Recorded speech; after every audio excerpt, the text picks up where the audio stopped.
जी तो दोस्तों, पाकिस्तान में 21 जून की सुबह को सूरज को ग्रहण लगना शुरू हुआ, जिसकी वजह से मुल्क के मुख्तलिफ शहरों के लोग परेशान भी दिखाई दिए, क्योंकि ज़्यादातर अफराद को सूरज ग्रहण से मुतालिक मुकम्मल साइंसी मालूमात नहीं, और कई लोग इस हवाले से अफवाहें भी सुन रखी हैं कि इस वजह से वो परेशान दिखाई देते हैं। लेकिन दर हकीकत सूरज और चाँद ग्रहण से मुतालिक फैलाई जाने वाली अफवाहों का हकीकत से कोई ताल्लुक़ नहीं। ये कोई अज़ाब या दुनिया के ख़ात्मे की निशानी नहीं, बल्कि एक मामूल का अमल है जिसे साइंसी बुनियादों पर देखने और परखने की ज़रूरत है। पाकिस्तान में 21 जून 2020 को होने वाले सूरज ग्रहण हल्का नुमा सूरज ग्रहण है, क्योंकि चाँद का ज़मीन से वक्त का फासला तकरीबन 3,90,000 किलोमीटर है, जिसका मतलब ये है कि चाँद का कोनी कतर आसमान में सूरज के कोनी कतर यानी कि एंगुलर डायमीटर से कम होगा। इस ग्रहण का पाकिस्तान में मुकीम फल्कियाती शायकीन को बेहद इंतज़ार था, क्योंकि 1995 और 1999 के मुकम्मल सूरज ग्रहण के बाद पाकिस्तान में 2020 में पहली दफ़ा हल्का नुमा सूरज ग्रहण देखा जाएगा, और सूरज ग्रहण कुदरत के बेहतरीन मनाज़िर में से एक है। इस बार का सूरज ग्रहण पाकिस्तान के मयारी वक्त के मुताबिक सुबह 8:35 पर शुरू हुआ, और 9:33 पर चाँद ने सूरज को ढांपना शुरू कर दिया, जबकि 11:30 पे ग्रहण का उरूज रहा, यानी सूरज ने हल्के की शक्ल अख्तियार कर ली, और फिर दोपहर 1:32 तक सूरज मुकम्मल तौर पर नमूदार हुआ, जबकि ग्रहण का इख्तिताम 2:43 पर हुआ। सूरज ग्रहण जनूबी चीन के कुछ इलाकों से होता हुआ भारतीय दारुल हुकूमत दिल्ली के करीब एक शहर है जिसका नाम है देहरादून, उसके ऊपर से गुजरता हुआ पाकिस्तान में दाखिल हुआ, जहां से ये सिंध के मशहूर शहर सखर और लाड़काना से गुजरता हुआ आगे गया। ये सूरज ग्रहण शाम से होता हुआ जनूबी अफ्रीका जाएगा, और वहीं इसका इख्तिताम हो जाएगा। पाकिस्तान में सूरज ग्रहण से होने की वजह से लोगों में खौफ फैलने और उनके जानिब से अफवाहों पर यकीन करने के हवाले से हम इस मौजू में साइंसी हक़ाइक़ पर भी बात करेंगे, और ये जानने की कोशिश करेंगे कि सूरज ग्रहण क्यों और कब होता है, और उसके इंसानी ज़िंदगी या दुनिया पर क्या असर मुरतब होते हैं। देखिए जी,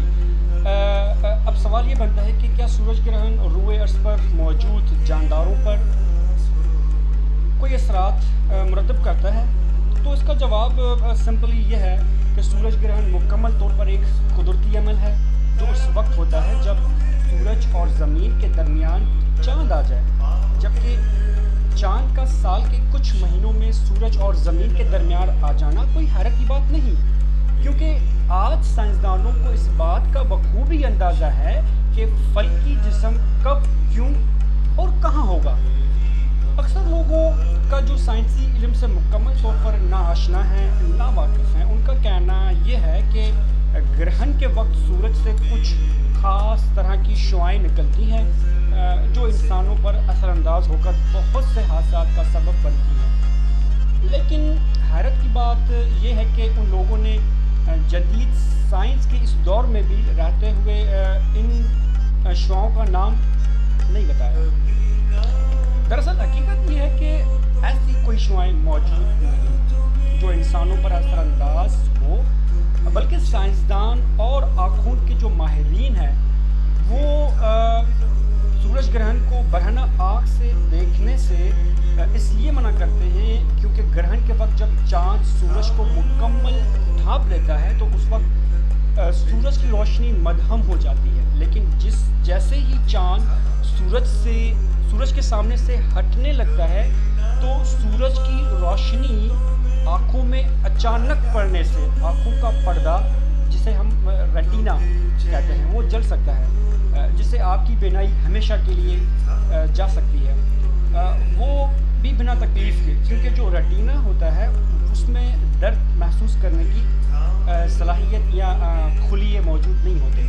अगर आप अब ये सोच रहे हैं कि क्या सिर्फ ग्रहण के वक्त ही ये तेज़ रोशनी निकलती है, तो ایسا ہرگز نہیں ہے۔ سورج کو کبھی بھی برہنہ آنکھ سے نہیں دیکھنا چاہیے، اور اگر آپ سورج گرہن کا لطف اٹھانا ہی چاہتے ہیں تو ایکس رے کا پیپر یا عام سن گلاسز استعمال کرنے کے بجائے صرف سرٹیفائڈ شمسی آئینکوں یا 13 اور 14 نمبر ویلڈنگ گلاسز کا استعمال کریں۔ یہ بات بھی اکثر کہی جاتی ہے کہ حاملہ عورت کو اگر سورج یا چاند گرہن کے وقت لوہے کی کسی بھی تیز چیز جس میں کینچی، چھری وغیرہ شامل ہیں کا استعمال کرے تو پیدا ہونے والا بچہ معذور ہوگا۔ اس بات میں رتی بھر بھی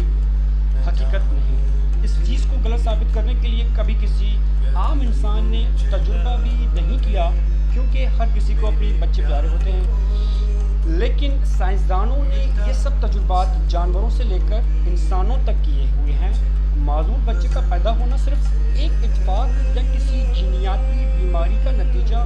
تو ہو سکتا ہے، جو ماں کو حمل کے حالت میں سانسوں اور ماؤں کی جانب سے شدید گھبراہٹ کا شکار کرنے کے نتیجے میں ہارمونز کا توازن خراب ہونے سے ہو سکتا ہے، لیکن ایک فلکیاتی عمل کا انسانی زندگی سے کسی قسم کا کوئی تعلق نہیں ہے۔ اچھا، اس کے ساتھ ساتھ میں آپ کو آخر میں تھوڑا سا سورج گرہن، مکمل جو سورج گرہن ہوتا ہے وہ ہوتا کیا ہے اور کس طرح ہوتا ہے، میں یہ بھی آپ کو بتانا چاہتا ہوں کہ مکمل سورج گرہن اس وقت ہوتا ہے جب چاند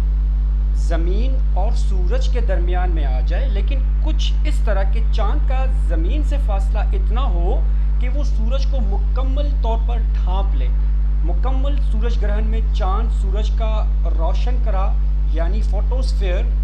ڈھانپ لیتا ہے، لیکن سورج کی فضا جسے کورونا کہا جاتا ہے نظر آنے لگتی ہے، جو ایک دلکش منظر ہوتا ہے، کیونکہ روشن کرے کی موجودگی میں کورونا کو دیکھنا انتہائی مشکل ہوتا ہے۔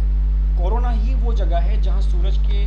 دھاگے ہوتے ہیں اور پلازما سورج کے اطراف میں پھیل جاتا ہے۔ مکمل سورج گرہن میں سورج کو چاند کے مکمل ڈھانپنے کو ہی مثال بنا کر شمسی سائنسدان بھی جب تحقیق کے لیے سورج کی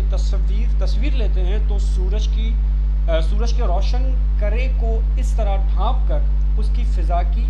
جانچ کرتے ہیں۔ امید ہے کہ میں آپ کو اپنی بات سمجھا پایا۔ اس سے متعلق اگر آپ کو کوئی سوال آپ کے ذہن میں آتا ہو تو آپ کمنٹ سیشن میں مجھ سے سوال پوچھ سکتے ہیں۔ میں کوشش کروں گا کہ آپ کے سوال کا بجائے سنی سنائی باتوں کے سائنسی جواب دے سکوں۔ تو آپ کا ویڈیو دیکھنے کا بہت شکریہ، اپنا خیال رکھیے گا، اللہ حافظ۔